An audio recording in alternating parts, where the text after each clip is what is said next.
si on veut gagner, on est obligé de prendre un risque. Maintenant, le risque, il se calcule, il s'anticipe, il s'organise et c'est bien là tout mon travail et les échanges que j'ai avec mes athlètes. Bienvenue dans Coaching Gagnant, le podcast du Crédit Agricole.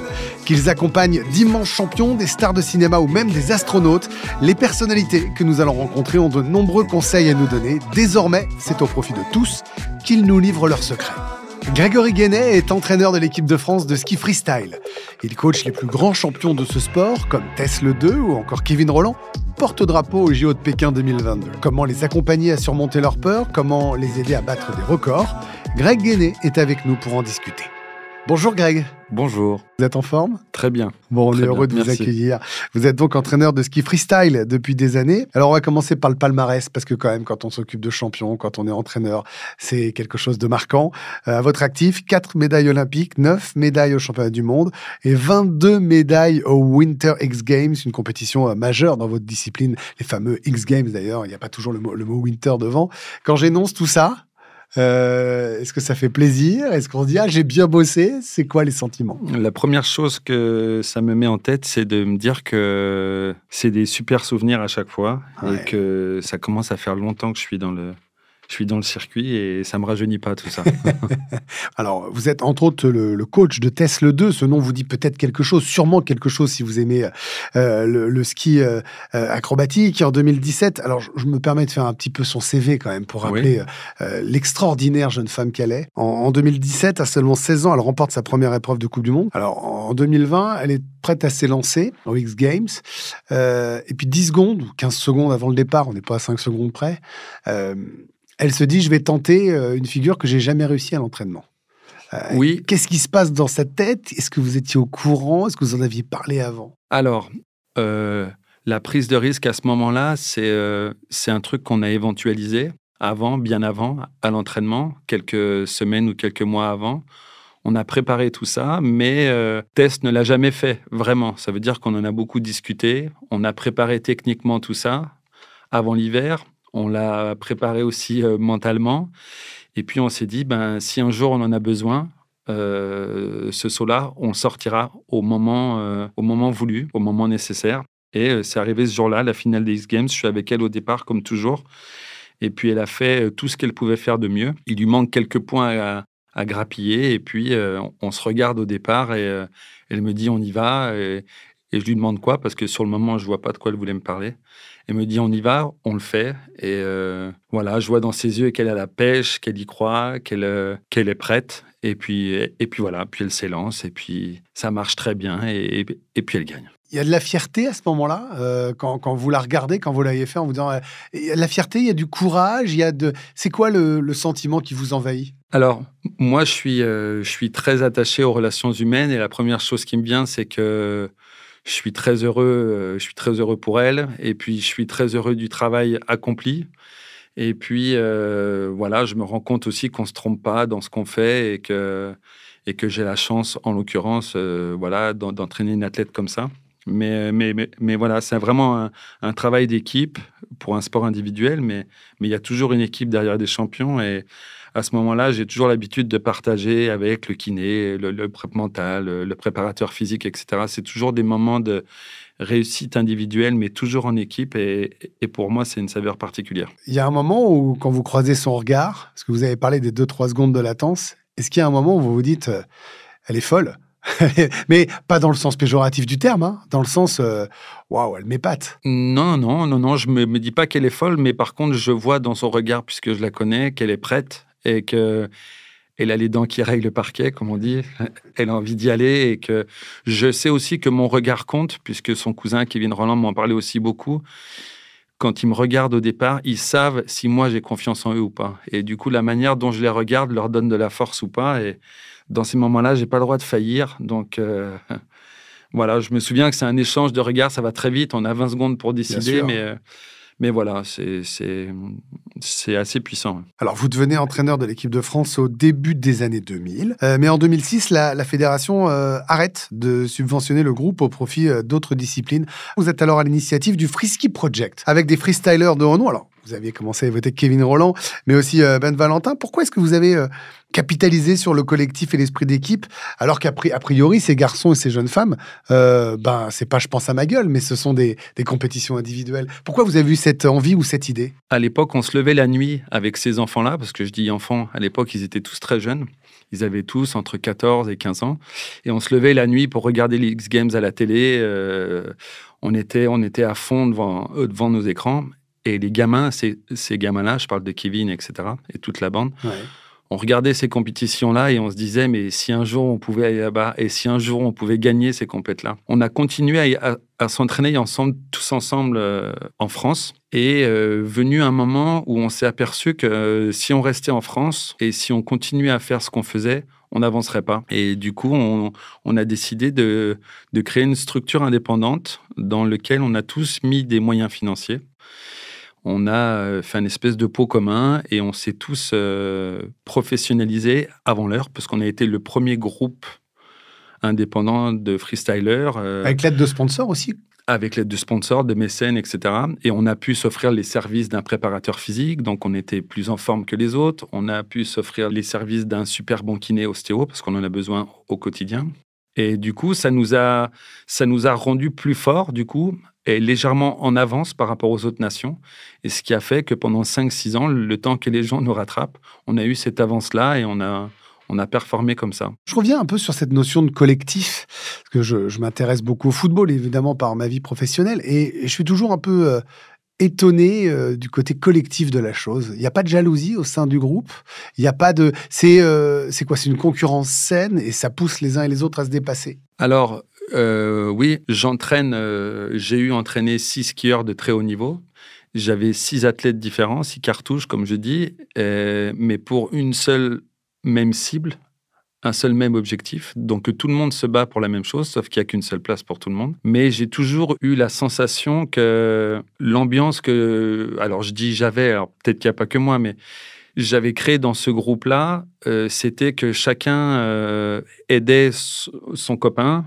Et c'est comme ça qu'on a vraiment avancé. Donc, je ne connais pas beaucoup de sports où les mecs, au départ, s'encouragent alors qu'ils vont chercher la même médaille. Et ça, c'est un truc qu'on a toujours fait, qu'on fait encore, et dont je suis particulièrement fier. Ouais. Alors, il y a deux choses que je vais qualifier d'étonnantes, mais qui ne le sont finalement pas tant que ça.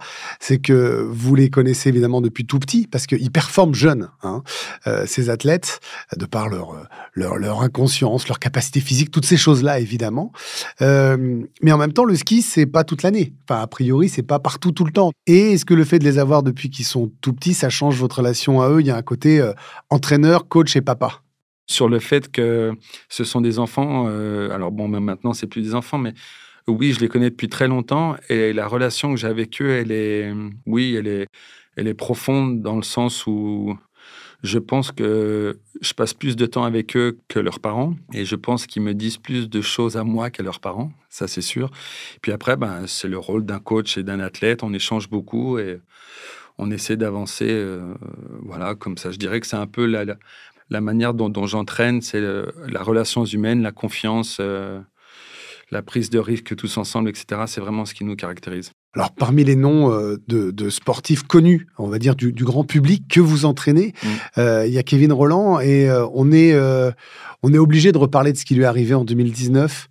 Une chute épouvantable, il tente un saut difficile. Alors, pour être tout à fait honnête, c'est plus de 10 mètres au-dessus du sol. Hein, Ouais, c'est ça. Et il chute gravement, je me rappelle encore de l'image. Il y a un moment, on ne sait pas s'il va vivre. Ensuite, on ne sait pas s'il va remarcher. Ouais. On ne sait pas s'il va faire du ski. À ce moment-là, comment vous réagissez à l'instant T, et puis par la suite dans la manière dont il se remet physiquement? Vous êtes à ses côtés? Alors oui, bien sûr, je ne l'ai jamais lâché, hein, mais sur l'instant T, je suis présent. Voilà, quand j'arrive vers lui, je me rends compte que ça va vraiment pas bien. Il respire plus, le cœur ne bat plus, il a les yeux fermés, etc. Ça, on est pris dans l'urgence de la situation. Malheureusement, avec les sports qu'on fait, on est quand même habitué à ce genre de situation. Ensuite, je crois que ça dure à peu près 2 heures de temps sur place pour essayer de le maintenir en vie, etc. avec les services médicaux. Et puis après, ce long processus de retour à la vie normale, mais connaissant Kevin, et comme sont d'ailleurs la plupart des sportifs qui font des sports extrêmes ou qui font des sports durs comme les rugbyman ou les sports de combat, c'est que ces athlètes-là ont quand même une grosse force mentale, une bonne dose de résilience aussi. Et du coup, ils arrivent vraiment à se remobiliser et à faire des choses incroyables. C'est là aussi où on voit la force de la volonté et du mental, c'est que ce sont, si je parle plus particulièrement de Kevin, c'est que je pense que sa plus grande force, c'est sa force mentale. Lorsqu'il veut quelque chose, il se demande pas comment il va faire, il le fait. Ouais. Et voilà, c'est un grand exemple pour tout le monde puisque il était mort et maintenant il est vivant. Il a 2 enfants, il a fait les Jeux, c'est ça. Il s'est qualifié aux Jeux. Mais vous, ça a changé votre manière de coacher cet accident, de changer votre rapport à votre sport, à vos élèves? Alors non, bizarrement, ça n'a pas du tout changé ma manière de voir les choses dans mon sport ou de les faire. J'entraîne toujours de la même manière. Par contre,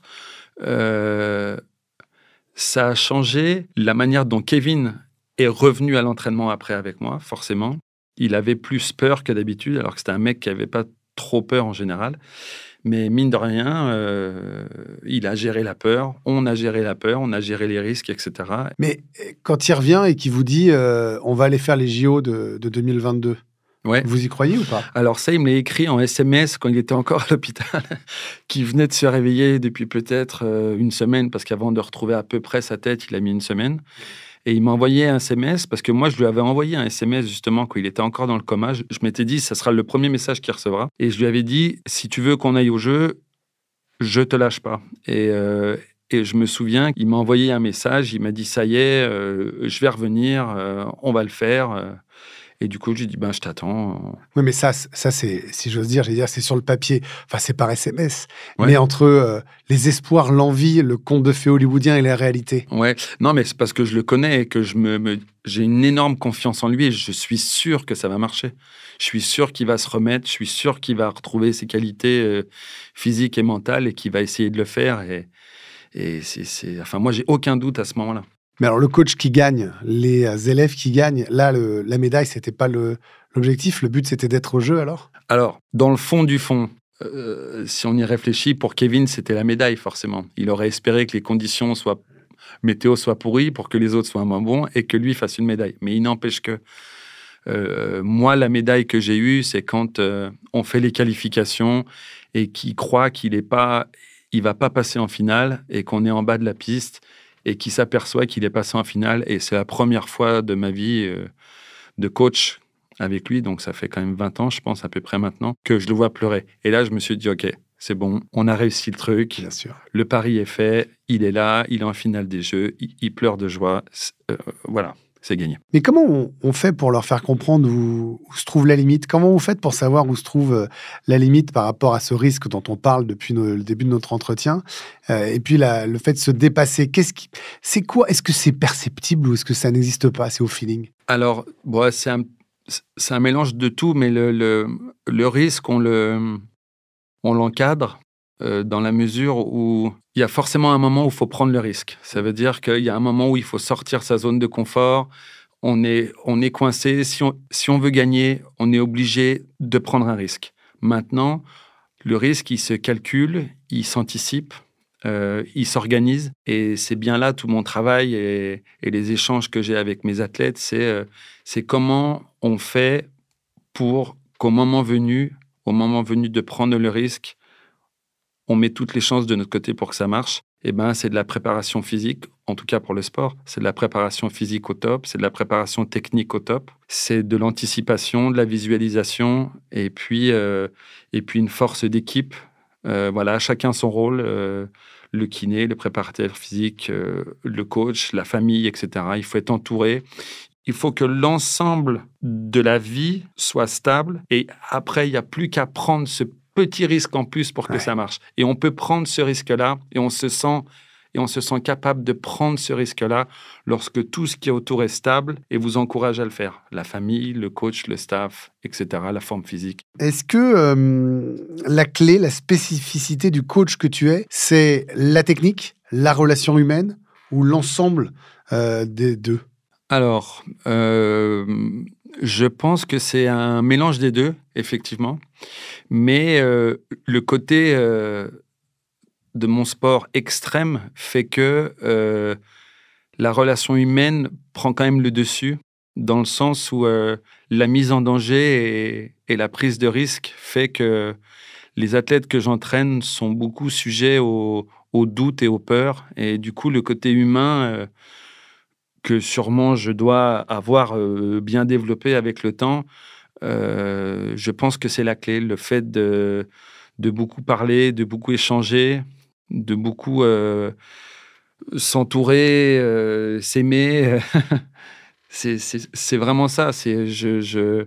Même quand on s'entraîne pas ensemble et qu'on a des vacances, on s'appelle avec mes athlètes. C'est vraiment quelque chose de familial et de très puissant. Ouais. Donc je pense que effectivement mon côté humain doit sûrement leur apporter beaucoup, puisque je me souviens, si on peut parler de ça, mais les premières fois où ils ont bu des canons, ils m'ont appelé pour me le dire. C'était vraiment, j'ai pris un peu le rôle du tonton, du parrain, je sais pas, mais voilà, c'était marrant. Ouais, c'est drôle. À quel moment on sait qu'on est dans le vrai ou alors qu'on fait fausse route avec un athlète? On le sait avec les résultats déjà. Ah oui, c'est la sanction de la compétition. La sanction de la compétition est immédiate, et puis après, on le sait dans le sens où les relations humaines se dégradent très vite dans le sport de haut niveau. Le stress lié au fait de devoir faire des résultats, plus le stress lié au fait de devoir prendre des risques pour les sports extrêmes, par exemple, dès qu'il y a un truc qui ne va pas dans l'encadrement, ça se sent tout de suite. Ça veut dire qu'on les perd, on perd les athlètes, on les voit psychoter, on les voit pas bien, et ça part très vite en cacahuète. Il y a une phrase que vous avez sortie tout à l'heure qui est sortir de sa zone de confort. Comment on fait au quotidien d'ailleurs? Pas forcément pour quelqu'un qui veut devenir un grand champion, mais pour ceux qui nous écoutent aujourd'hui, c'est quoi le secret pour sortir de cette zone de confort et faire encore mieux, prendre ce risque supplémentaire?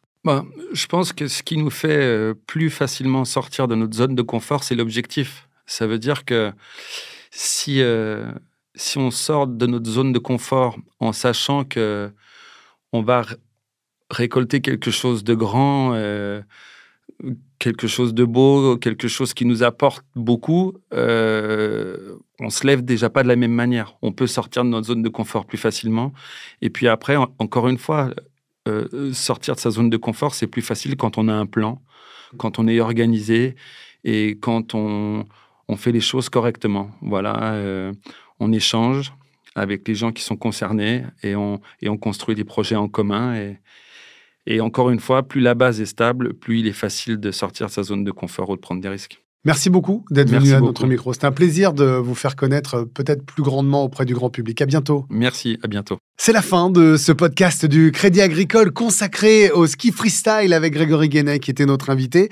J'espère que vous avez pris autant de plaisir que moi à l'écouter, à découvrir peut-être cette discipline. On se retrouve très vite pour un nouveau podcast Coaching Gagnant. À bientôt.